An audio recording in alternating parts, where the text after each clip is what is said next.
Assalamualaikum warahmatullahi wabarakatuh. Saya ingin mempresentasikan tugas dari mata kuliah Psikologi Komunikasi tentang analisa kasus penerimaan peserta didik baru menggunakan teori stimulus respon. Kami dari kelompok 1 yang beranggotakan Salomo Leonardo Sihotang, Rizky Andi, Ahmad Sofyan, Andi Sania, dan Tuti Oktaviani. Syarat usia penerimaan peserta didik baru Jakarta dianggap sudah sesuai aturan Kementerian Pendidikan dan Kebudayaan.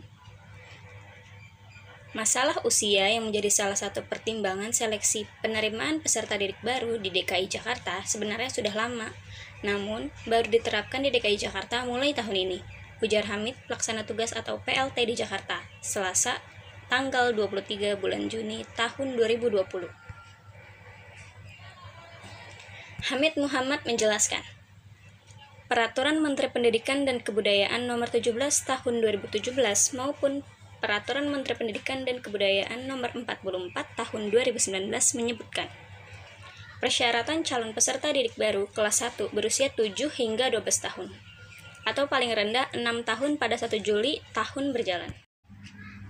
Untuk SMP berusia paling tinggi 15 tahun pada 1 Juli tahun berjalan. Dan untuk jenjang SMA atau SMK berusia paling tinggi 21 tahun pada 1 Juli tahun berjalan. Kita menggunakan usia dalam Permendikbud dan itu tertera dalam Peraturan Menteri Pendidikan dan Kebudayaan tersebut. Meskipun banyak yang tidak setuju, apa yang dilakukan Pemprov DKI Jakarta sudah sesuai dengan aturan PPDB. Untuk jalur pendaftaran PPDB baru dilaksanakan melalui jalur zonasi, afirmasi, perpindahan orang tua, dan prestasi. Jalur prestasi pun tidak hanya prestasi akademik, tapi juga prestasi non-akademik. Sejumlah orang tua murid di Jakarta mengaku tidak setuju dengan aturan seleksi PPDB di DKI Jakarta. Salah satu koordinator orang tua murid, Tita Sudirman, mengaku berdasarkan Peraturan Menteri Pendidikan dan Kebudayaan, seharusnya seleksi dilakukan berdasarkan zonasi. Kalau berdasarkan umur, kalah anak saya yang mau masuk SMA dengan pendaftar lain yang usianya 20 tahun, kata Tita. Tita mengaku tidak menyiapkan pilihan lain selain sekolah negeri. Pasalnya, jika masuk sekolah swasta yang bagus saat ini sudah tutup pendaftarannya dan biayanya pun mahal. Demo protes PPDB DKI. Aksi protes oleh puluhan massa terkait penerimaan peserta didik baru PPDB tahun ajaran 2020-2021 kembali berlanjut di Taman Inspirasi Silang Monas, depan Istana Merdeka, Jakarta, Jumat 3 Juli 2020. Massa yang menamakan dirinya relawan PPDB DKI 2020 ini, sebagian besar adalah para wali murid yang putra-putrinya tidak diterima di sekolah negeri karena sistem PPDB 2020-2021 yang dianggap menyulitkan.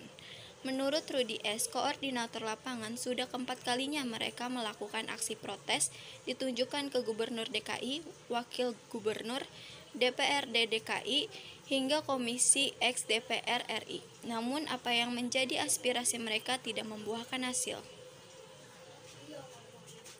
3 unsur stimulus respon. Stimulus respon ada 3. Yang pertama ada pesan atau stimulus.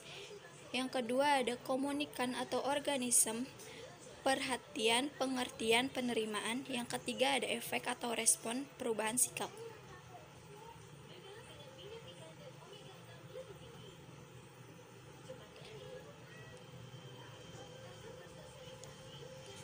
Analisa kasus menggunakan teori stimulus respon. Yang pertama, stimulus. PPDB 2020 yang menyeleksi siswa berdasarkan usia ternyata sudah lama. Usia maksimal untuk masuk SMP adalah 15 tahun, SMA atau SMK berusia 21, dan SD berusia 12 tahun. Yang kedua ada komunikan atau organisme. Banyak siswa yang tidak setuju karena hampir semua seleksi memprioritaskan usia. Para siswa yang kurang mampu mengaku bahwa untuk bersekolah di sekolah swasta sangat memberatkan mereka. Hal ini sangat membuat kecewa para pelajar. Namun di sisi seleksi berdasarkan usia ini sangat diterima oleh murid yang sempat tinggal kelas atau telat bersekolah. karena mereka bisa memilih sekolah idamannya tanpa harus takut dengan nilai akhir dari sekolah. Yang ketiga ada respon. Meski pada akhirnya semua keputusan harus diterima, maka para siswa tetap melakukan dan mencoba untuk daftar sekolah yang mereka tuju. Meski usia membuat banyak siswa tergeser, hal ini membuat para orang tua kesal dan kecewa atas keputusan yang diambil. Akhirnya para orang tua berdemo ke Istana Merdeka. Terima kasih.